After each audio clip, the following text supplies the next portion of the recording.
کلکتہ میں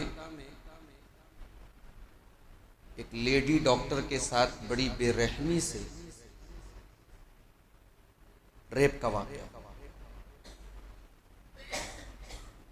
اور یہ کیس پورے ملک میں بلکہ پوری دنیا میں بہت زیادہ شہرت اس کیس کو ملی، اور ابھی سپریم کورٹ میں یہ کیس چل رہا ہے۔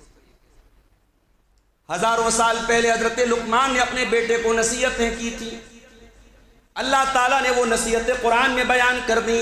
انہی نصیحتوں میں سے ایک نصیحت یہ بھی کی تھی، یا بنی انہا ان تک مثقال حبۃ من خردل فتکن فی صخرۃ او فی السماوات او فی الارض یأت بها اللہ۔ حضرت لقمان اپنے بچے سے کہہ رہے ہیں کہ اے میرے بچے، اگر ایک رائی کے دانے کے برابر بھی کوئی چیز ہوگی اور کسی چٹان کے اندر چھپی ہوئی ہوگی، آسمانوں کے اندر کہیں ہوگی، زمین کے اندر کہیں ہوگی، اللہ تعالیٰ قیامت کے دن اس رائی کے دانے کے برابر چیز کو بھی لے آئے گا۔ وَجَاءَتْ سَكْرَةُ الْمَوْتِ بِالْحَقِّ ذَلِكَ مَا كُنْتَ مِنْهُ تَحِيدُ۔ موت کی سختی آ گئی، اے میرے بندے یہی وہ موت ہے جس سے تو بھاگا کرتا تھا، اس موت سے اب تجھے کوئی بچانے والا نہیں ہے۔ سورہ واقعہ میں اللہ نے فرمایا فَلَوْلَا إِذَا بَلَغَتِ الْحُلْقُومَ، جب انسان کی جان حلق تک پہنچ جاتی ہے، فَلَوْلَا إِذَا بَلَغَتِ الْحُلْقُومَ وَأَنْتُمْ حِينَئِذٍ تَنْظُرُونَ، اور تم اپنی آنکھوں سے دیکھ رہے ہو کہ مرنے والا دنیا سے جا رہا ہے، وَنَحْنُ أَقْرَبُ إِلَيْهِ مِنْكُمْ وَلَكِنْ لَا تُبْصِرُونَ، اور تم سے زیادہ تو مرنے والے کہ ہم تم سے زیادہ قریب ہیں۔ فلولا ان کنتم غیر مدینین ترجعونها ان کنتم صادقین، اے میرے بندو اگر تمہارا خیال ایسا ہے کہ تمہارے اوپر اللہ تعالیٰ کا کوئی پاور نہیں ہے، کوئی کنٹرول نہیں ہے، تو ذرا تم روح کو واپس کر کے دکھا دو، جان کو واپس کر کے دکھا دو۔ الحمدللہ نحمده ونستعینه ونستغفره ونعوذ بالله من شرور أنفسنا ومن سيئات أعمالنا،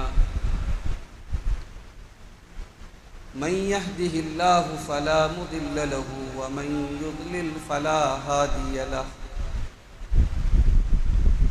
وأشهد أن لا إله إلا الله وحده لا شريك له،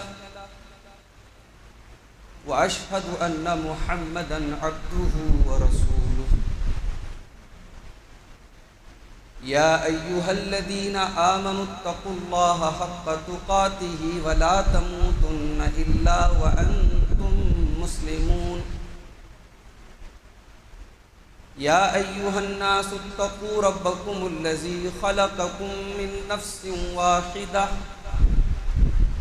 وخلق منها زوجها وبث منهما رجالا كثيرا ونساء، واتقوا الله الذي تساءلون به والأرحام إن الله كان عليكم رقيبا، يا أيها الذين آمنوا اتقوا الله وقولوا قولا سديدا يصلح لكم أعمالكم ويغفر لكم ذنوبكم، ومن يطع الله ورسوله فقد فاز فوزا عظيما۔ أما بعد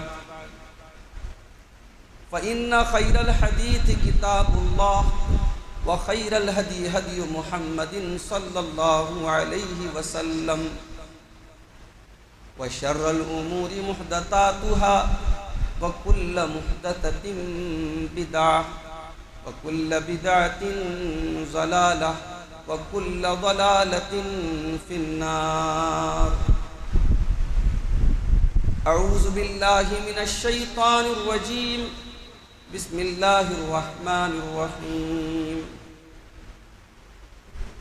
یا بنی انہا ان تک مثقال حبۃ من خردل فتکن فی صخرۃ او فی السماوات او فی الارض یأت بها اللہ ان اللہ لطیف خبیر۔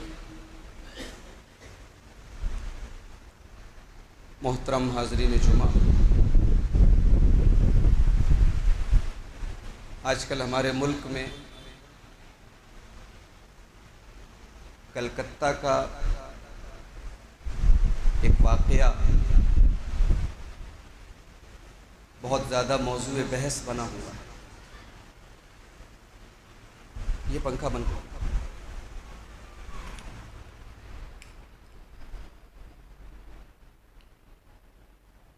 کلکتہ میں ایک لیڈی ڈاکٹر کے ساتھ بڑی بے رحمی سے ریپ کا واقعہ، اور یہ کیس پورے ملک میں بلکہ پوری دنیا میں بہت زیادہ شہرت اس کیس کو ملی، اور ابھی سپریم کورٹ میں یہ کیس چل رہا ہے۔ اس طریقے کا جب بھی کوئی واقعہ آتا ہے تو یہ ڈیمانڈ کی جاتی ہے کہ ریپسٹ کو سزائے موت دی جائے۔ ہمارے ملک میں ایک قانون کا سسٹم ہے، ایک قانون ویوستھا ہے، اور اس قانون کے سسٹم سے بچنے کے بھی لوگوں کے پاس راستہ۔ بہت سارے جرائم کی سزا ہمارے ملک کے قانون میں اور آئین میں طے ہے، پھر بھی وہ جرائم دھڑلے سے ہو رہے ہیں۔ یہ تو ایک لیڈی ڈاکٹر کے ریپ کی بات ہے۔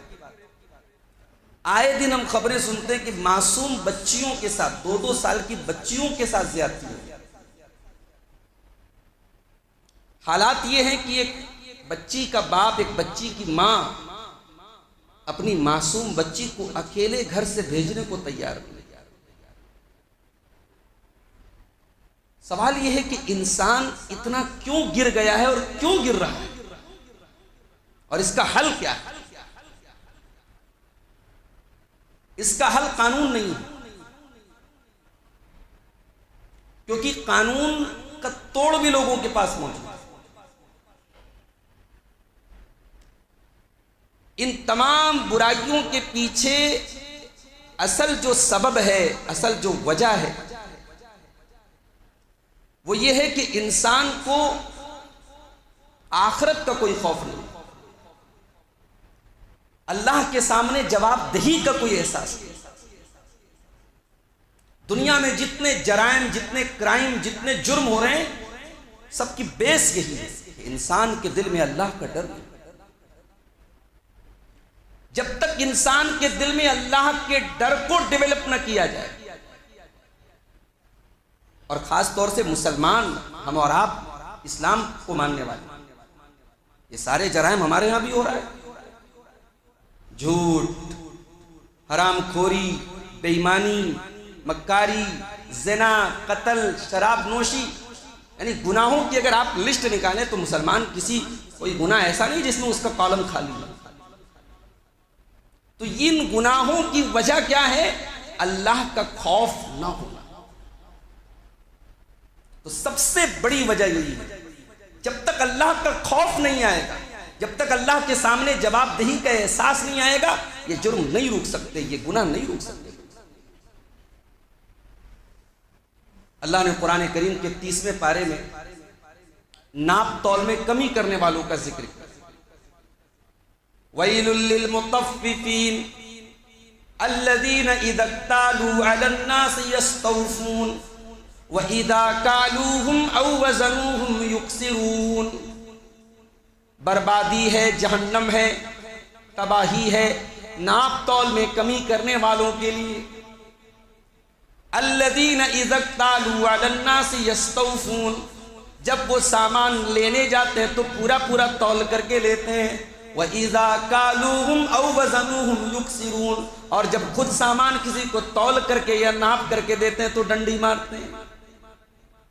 یہاں اللہ نے اگرچہ ناپ اور تول کا ذکر کیا، مگر قرآن کی آیت اگر اس کے جنرل اور اس کے کامن مفہوم میں اگر ہم اس آیت کو دیکھیں تو زندگی کے تمام اسٹیج میں اس آیت کو اپلائی کر سکتے ہیں۔ اگر آپ کی زندگی میں لینے کا اسٹینڈرڈ الگ ہے اور دینے کا الگ ہے تو قرآن کی آیت آپ کی اپنی ذات کے بارے میں آپ کا معیار الگ ہے اور دوسروں کے بارے میں آپ کا معیار الگ ہے تو قرآن کی آیت آپ کے جب وہ سامان لینے جاتے ہیں تو پورا پورا لیتے ہیں اور جب دوسروں کو دینے کا نمبر آتا ہے تو ڈنڈی مارتے ہیں. الا یظن اولئک انہم مبعوثون. اللہ فرماتا ہے کیا یہ نہیں سوچتے کہ ان کو مرنے کے بعد ایک دن اللہ کے پاس جانا ہے. لیوم عظیم, قیامت کے دن جانا ہے جو بہت بڑا دن ہوگا. یوم یقوم الناس لرب العالمین, جس دن تمام کے تمام لوگ اللہ رب العالمین کے سامنے کھڑے ہوں گے. اللہ کے سامنے کھڑے ہونا ہے, یہ ڈر جب تک نہیں آئے گا, یہ ناپ تول کی کمی نہیں رک سکتی تو زنا اور ریپ کہاں سے رکے. حضرت لقمان ایک بہت ہی حکیم اور بہت ہی سمجھدار انسان تھے. انہوں نے اپنے بیٹے کو کچھ نصیحتیں کی. اللہ نے ان کی نصیحتوں کو قرآن میں بیان. علماء لکھتے ہیں کہ لقمان نبی نہیں تھے, لقمان پیغمبر نہیں تھے. پیغمبر نہیں تھے اس کا مطلب کہ ایک عام آدمی تھے, اللہ کے ایک نیک بندے تھے. لیکن حضرت لقمان ایک انتہائی حکیم آدمی تھے, حکمت ان کے اندر تھی, سمجھداری تھی, اور انہوں نے اپنے بیٹے کو کچھ نصیحتیں کی تھی. اور ایک باپ کی اپنے بیٹے کو کی گئی وہ نصیحتیں اللہ کو اتنی پسند آئی کہ اللہ نے قرآن کا ایک پارٹ بنا دیا, اور قرآن کے اندر پوری سورہ لقمان کے نام سے ایک سورت موجود ہے. میں اس موضوع پہ نہیں جانا چاہتا کہ حضرت لقمان نے اپنے بچے کو کیا نصیحت, وہ بھی ایک مستقل ایک ٹاپک, ایک عنوان ہے. وہ نصیحتیں ہم سب کے لیے غور کرنے کے قابل, اور وہ نصیحتیں پڑھنے کے بعد ہمیں اور آپ کو سمجھنا چاہیے کہ ہم اپنے بچوں کو کیا سکھا رہے ہیں. معاف کیجئے گا, ہمارا بچہ مدرسے میں اسکول میں 5 گھنٹہ رہتا ہے, 17 گھنٹے اور 16 گھنٹے 17 گھنٹے 18 گھنٹے وہ ہمارے ساتھ رہتا ہے, ماں کے ساتھ رہتا ہے, باپ کے ساتھ رہتا ہے. ہم یہ چاہتے ہیں کہ ہمارے ٹیچرز, ہمارے اساتذہ, مدرسے کے مولوی صاحب, اسکول کے ٹیچر, اور وہ ہمارے بچوں کو صاحب بالکل ہوشیار بنا دے, سمجھدار بنا دے, نیک بنا دے. یہ پاسبل ہے. بچہ سب سے پہلے اپنے ماں باپ سے سیکھتا ہے. میں بہت سارے ایسے لوگوں کو جانتا ہوں جن کی زبان بدتمیزی اور گالی کے لیے مشہور ہے, اور ان کے بچے سیکھ رہے ہیں ان سے گالی. بہت سارے ایسے ماں باپ ہیں جن کی عادت ہے لوگوں کی غیبتیں اور برائی کرنا, ان کے بچے سیکھ رہے ہیں ان سے. یہ چیزیں نسل در نسل منتقل ہوتی ہے. میرے کبھی آپ نے غور کیا ہوگا, باپ دل کا اونچا ہوتا ہے تو بیٹے آٹومیٹک دل کے اونچے ہو جاتے ہیں. کیوں صاحب؟ باپ بخیل ہوتا ہے تو بیٹوں کے اندر بھی بخالت اور کنجوسی آ جاتی. کیوں؟ بچے اپنے ماں باپ سے سیکھتے ہیں. اب یہ ہمیں طے کرنا ہے کہ ہم اپنے بچوں کو کیا سکھا رہے ہیں. اپنے بچوں کو دین کی اگر محبت سکھاؤ گے بچے دیندار بنیں گے. بچوں کو قرآن کی محبت سکھاؤ گے بچے قرآن سے محبت کریں گے. بچوں کے اندر علماء کی محبت پیدا کرو گے, حفاظ کی محبت پیدا کرو گے, بچے وہ محبت سیکھیں گے. بچوں کے سامنے دین کا مذاق بناؤ گے, بچے دیندار نہیں بنیں گے. بچوں کے سامنے علماء کو گالی دو گے, بچے علماء سے دور ہوں گے, بچے دین سے دور ہوں گے. یہ آپ طے کر لو کہ آپ اپنے بچوں کو کیا سکھا رہے ہیں. سب سے بڑا مسئلہ تو یہی ہے کہ آج ہمارے پاس اپنے بچوں کو سکھانے کے لیے, بتانے کے لیے ٹائم نہیں. اتنی گیپنگ ہو گئی ہے ماں باپ اور بچوں کے درمیان کہ ماں باپ کے پاس اتنا وقت نہیں کہ بچوں کو بٹھا کر کے کچھ سمجھا سکے. ہزاروں سال پہلے حضرت لقمان نے اپنے بیٹے کو نصیحتیں کی تھی. اللہ تعالیٰ نے وہ نصیحتیں قرآن میں بیان کر دی. انہی نصیحتوں میں سے ایک نصیحت یہ بھی کی تھی, یا بنی انہا ان تک مثقال حبۃ من خردل فتکن فی صخرۃ او فی السماوات او فی الارض یأت بها اللہ. حضرت لقمان اپنے بچے سے کہہ رہے ہیں کہ اے میرے بچے, اگر ایک رائی کے دانے کے برابر بھی کوئی چیز ہوگی اور کسی چٹان کے اندر چھپی ہوئی ہوگی, آسمانوں کے اندر کہیں ہوگی, زمین کے اندر کہیں ہوگی, اللہ تعالیٰ قیامت کے دن اس رائی کے دانے کے برابر چیز کو بھی لے آئے گا. جو اللہ رائی کے دانے کے برابر چیز کو سامنے لے آئے گا, وہ ہمارے راتوں کو کیے جانے والے گناہ اس کے ریکارڈ میں نہیں ہوں گے. بند کمروں میں کیے جانے والے گناہ اس کے ریکارڈ میں نہیں ہوں گے. ماں باپ سے اور اپنے بڑوں سے چھپ کر کے کیے جانے والے گناہ اس کے ریکارڈ میں نہیں ہوں گے. یہ ہے وہ چیز میرے بھائیوں جو اپنے بچوں کو سکھانا. ایک رائی کے دانے کے برابر کوئی چیز اگر اس کائنات میں کہیں پر بھی ہے، اور یہی آیت بتا رہی ہے، عذاب قبر کا ثبوت بھی شاید ثابت ہوتا ہے۔ بعض لوگ سوال اٹھاتے ہیں، صاحب انسان بم بلاسٹ میں مر گیا، فلائٹ کریش ہو گئی مر گیا، سمندر کے اندر مچھلی نے کھا لیا، اس کو عذاب قبر کہاں سے ہوگا؟ جب آپ یہ عقیدہ رکھتے ہیں کہ اللہ ہر چیز پر قادر ہے اور اللہ قیامت کے دن ایک رائی کے دانے کے برابر چیز کو بھی سامنے لے آئے گا، تو وہ فلائٹ جہاں کریش ہوئی ہے، اس مچھلی نے جہاں اس انسان کو کھایا ہے، اور وہ انسان جہاں پہ جل کے مرا ہے، اللہ تبارک و تعالیٰ اس بات پر قادر ہے کہ کائنات کے کسی بھی کونے میں اس کی ہڈی کے ایک اس کے بدن کے ایک پرزے کو اللہ اکٹھا کر کے اس کو قبر کا عذاب۔ آپ کون ہوتے ہیں؟ آپ کی اوقات کیا ہے؟ آپ اللہ کے علم پر، اللہ کی قدرت پر سوال اٹھانے والے۔ اللہ کا علم اور اللہ کی قدرت جب تک اس کا ہمیں احساس نہیں ہوگا، اللہ کا ڈر ہمارے دل میں نہیں آئے گا، تب تک میرے بھائیو یہ کرائمز نہیں رک سکتے، یہ جرائم نہیں رک سکتے۔ اب آئیے ہم چند ایسی چیزیں آج کے خطبہ جمعہ میں دیکھیں کہ ان کے اوپر عمل کر کے ہم اپنے دل میں اللہ کے خوف کو ڈیولپ کر سکتے ہیں۔ اللہ کا خوف ہمارے دل میں پیدا ہو سکتا ہے اگر ان چیزوں پر ہم عمل کریں۔ مختصر سا وقت ہے جمعہ کا، خطبے کا آدھا وقت نکل چکا ہے، ہم چند چیزیں آپ کے سامنے بیان کریں۔ اس میں سب سے پہلی چیز جو ہے وہ یہ ہے کہ آپ اگر یہ چاہتے ہیں کہ ہم یہ چاہتے ہیں کہ ہمارے دل میں اللہ کا ڈر پیدا ہو، تو ہمیں اور آپ کو اپنی موت کو یاد کرنا چاہیے۔ مرنا ہے ایک دن ہم سب، اور یہ موت ایک ایسی چیز ہے جس سے کوئی چھٹکارا نہیں ہے ہمارے پاس، جس کا کوئی علاج نہیں ہے ہمارے پاس۔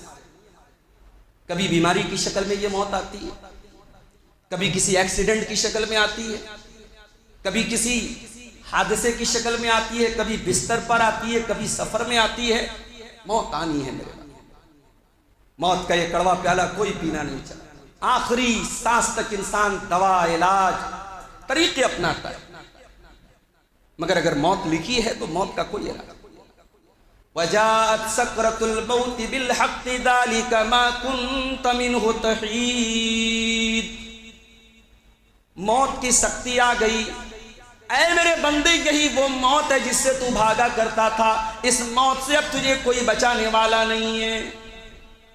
سورہ واقعہ میں اللہ نے فرمایا فَلَوْلَا إِذَا بَلَغَتِ الْحُلْقُومَ، جب انسان کی جان حلق تک پہنچ جاتی ہے، فَلَوْلَا إِذَا بَلَغَتِ الْحُلْقُومَ وَأَنْتُمْ حِينَئِذٍ تَنْظُرُونَ، اور تم اپنی آنکھوں سے دیکھ رہے ہو کہ مرنے والا دنیا سے جا رہا ہے، وَنَحْنُ أَقْرَبُ إِلَيْهِ مِنْكُمْ وَلَكِنْ لَا تُبْصِرُونَ، اور تم سے زیادہ تو مرنے والے کہ ہم تم سے زیادہ قریب ہیں۔ فَلَوْلَا إِن كُنْتُمْ غَيْرَ مَدِينِينَ تَرْجِعُونَهَا إِن كُنْتُمْ صَادِقِينَ۔ اے میرے بندو، اگر تمہارا خیال ایسا ہے کہ تمہارے اوپر اللہ تعالیٰ کا کوئی پاور نہیں ہے، کوئی کنٹرول نہیں ہے، تو ذرا تم روح کو واپس کر کے دکھا دو، جان کو واپس کر کے دکھا دو۔ دنیا میں آج تک کوئی ایسا کیس نہیں آیا کہ روح نکل گئی ہو تو واپس چلی جائے، جان نکل کر کے انسان واپس زندہ ہو جائے، آج تک ایسا کیس نہیں آیا۔ انسان کے پاس موت کا کوئی علاج، موت کو یاد کرو۔ کبھی کبھی وقت نکال کے قبرستان جاؤ اور دیکھو یہ ہمارے باپ دادا، یہ ہمارے آبا و اجداد، جن کی بلڈنگیں، جن کی حویلیاں، جن کی دولتیں، جن کی شہرتیں دنیا میں بڑے عروج پر تھیں، آج من و مٹی کے نیچے دفن ہے، اور کل ہمیں بھی دفن ہے۔ کسی جنازے میں جاؤ، کسی میت میں جاؤ تو سوچو کہ کل یہ انجام ہمارا بھی ہونا ہے، کل ہم بھی مریں گے، ہمارے جنازے کی چارپائی نکل رہی ہوگی، لوگ باہر کھڑے ہو کر کے ویٹ کر رہے ہوں گے۔ دنیا میں انسان کتنی شان و شوکت کے ساتھ چلتا ہے، کتنے ٹپ ٹاپ کے ساتھ رہتا ہے، پسند کا کھانا کھاتا ہے، پسند کا لباس پہنتا ہے، پسند کی سواری پر سوار ہوتا ہے۔ مرنے کے بعد اس کی پسند کی کیا حقیقت رہ گئی میرے بھائی؟ دوسرے تیرے بٹن، تیرے کرتے کو کینچی سے پھاڑ کر کے تیرے کرتے کو تیرے بدن سے اتارا جاتا ہے، تجھے دوسرے نہلا رہے ہیں، تیری شرمگاہ کو دھو رہے ہیں، تجھے نہلا رہے ہیں۔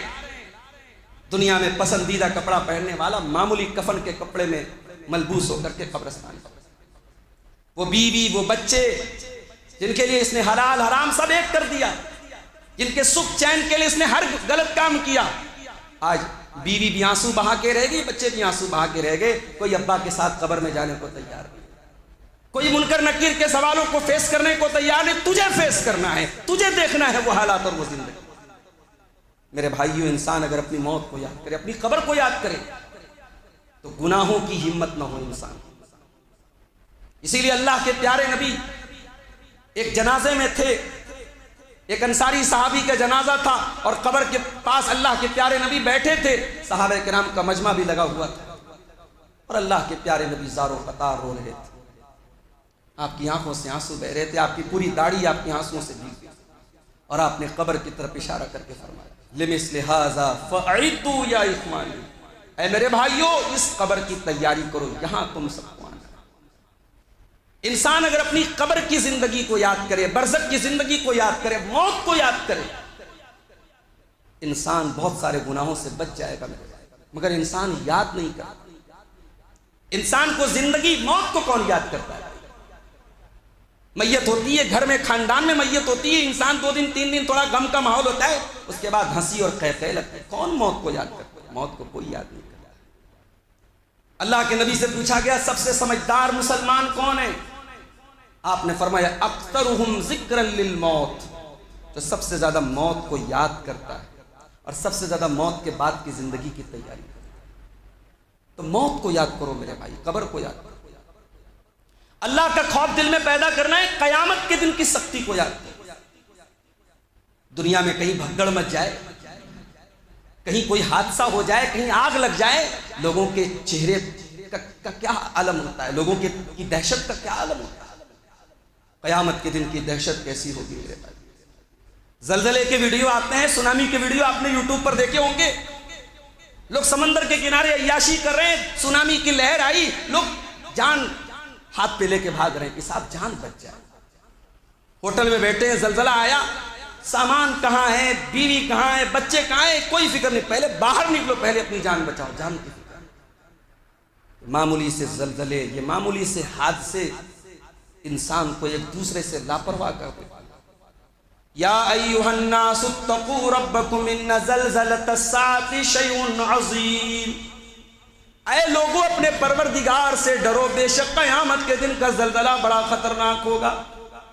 یوم ترونہا تذہل کل مرضیۃ عما ارضعت، جس دن تم دیکھو گے کہ دودھ پلانے والی ماں بھی اپنے بچے سے غافل ہے، وَتَضَعُ كُلُّ ذَاتِ حَمْلٍ حَمْلَهَا، اور حمل والی عورتوں کے حمل مارے ڈر کے ساقط ہو جائیں گے، وَتَرَى النَّاسَ سُكَارَىٰ وَمَا هُمْ بِسُكَارَىٰ، اور تمہیں ایسا لگے گا کہ لوگ نشے کی حالت میں، حالانکہ کوئی نشے کی حالت میں نہیں ہوگا، وَلَٰكِنَّ عَذَابَ اللَّهِ شَدِيدٌ، بلکہ اللہ کا عذاب بڑا دردناک ہوگا۔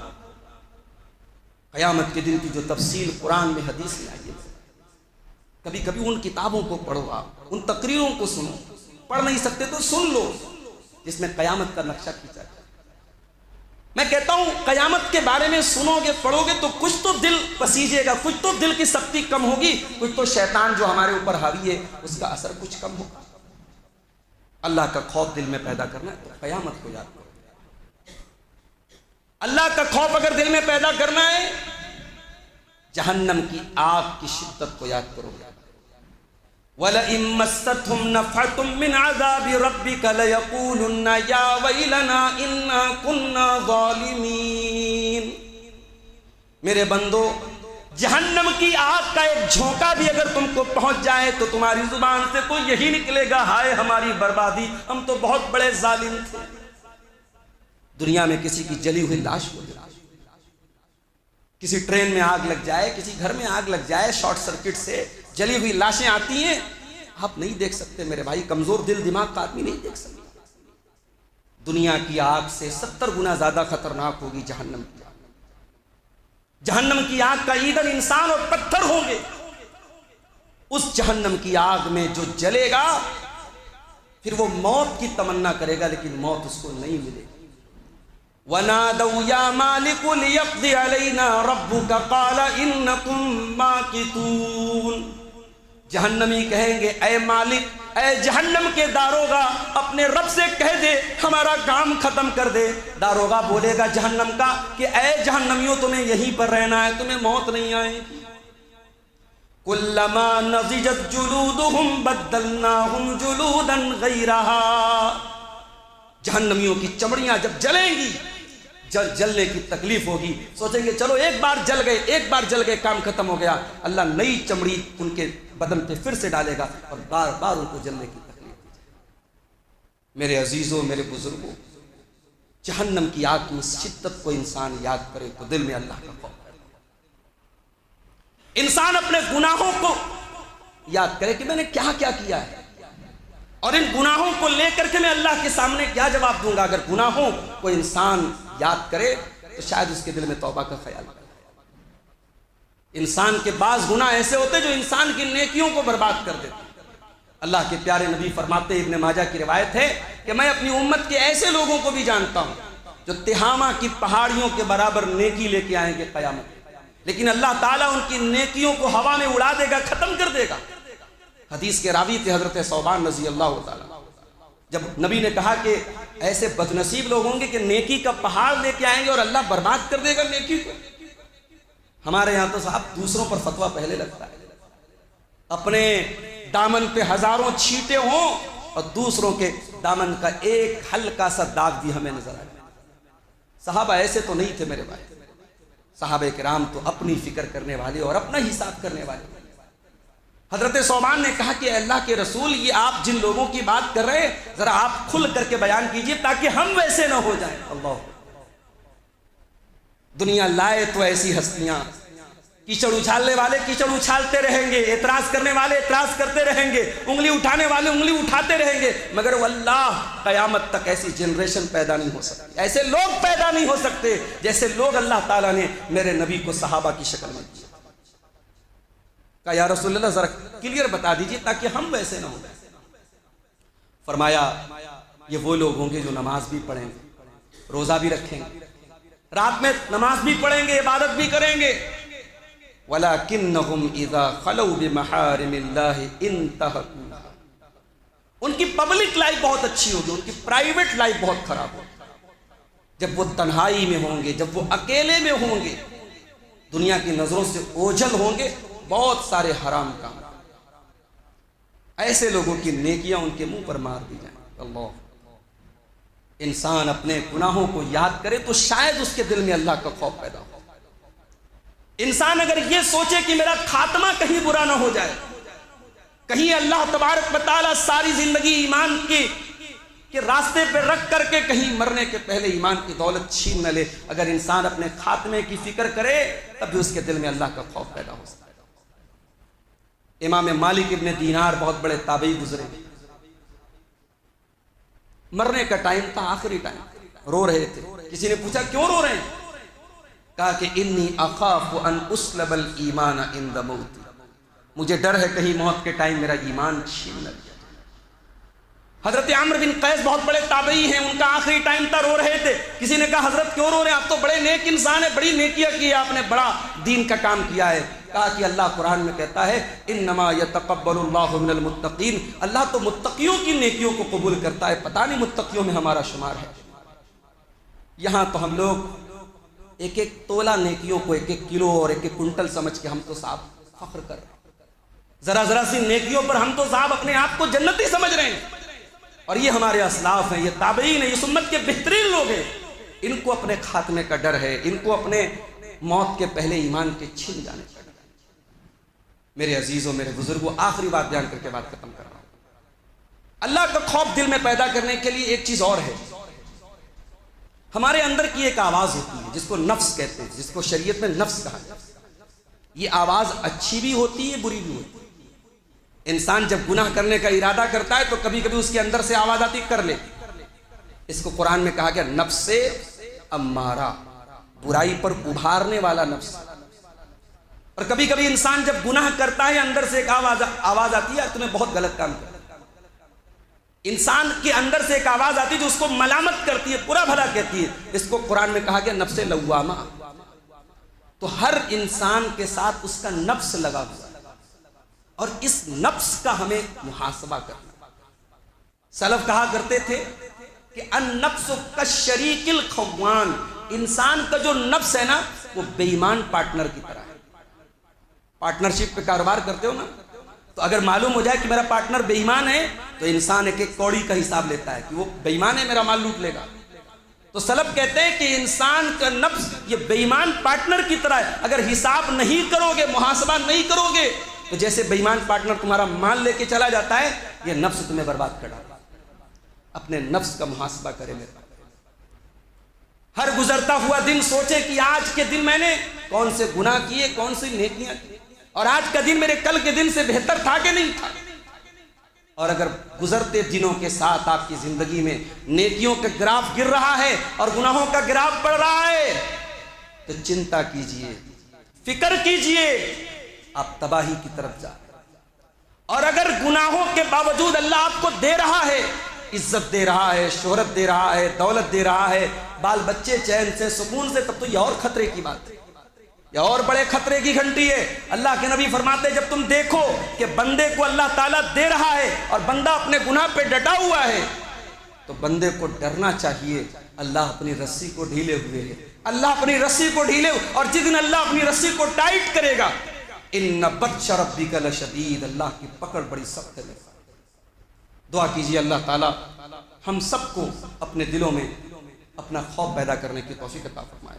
رب العالمین ہم سب کو گناہوں کی دنیا سے بچنے کی توفیق عطا فرمائے۔ رب العالمین ہماری نوجوان نسل کو گناہوں کی دلدل سے نکال کر ایمان اور تقویٰ کی راہوں پہ لے آئے۔ ہم میں سے جو بیمار ہیں اللہ ان کو شفا کامل عاجل عطا فرمائے، جو روزی روٹی سے پریشان ہیں اللہ ان کے کاروبار میں برکت نصیب فرمائے۔ اللہ ہمارے ملک کی حفاظت فرمائے، ہماری مساجد کی، ہمارے مدرسوں کی، ہمارے علماء کی، ہمارے دین کا کام کرنے والے تمام دعات کی حفاظت فرمائے۔ اللہ ظالموں کے ظلم سے، شریروں کے شر سے ہم سب کی حفاظت فرمائے۔ آمین۔ وآخر دعوانا ان الحمد للہ رب العالمین۔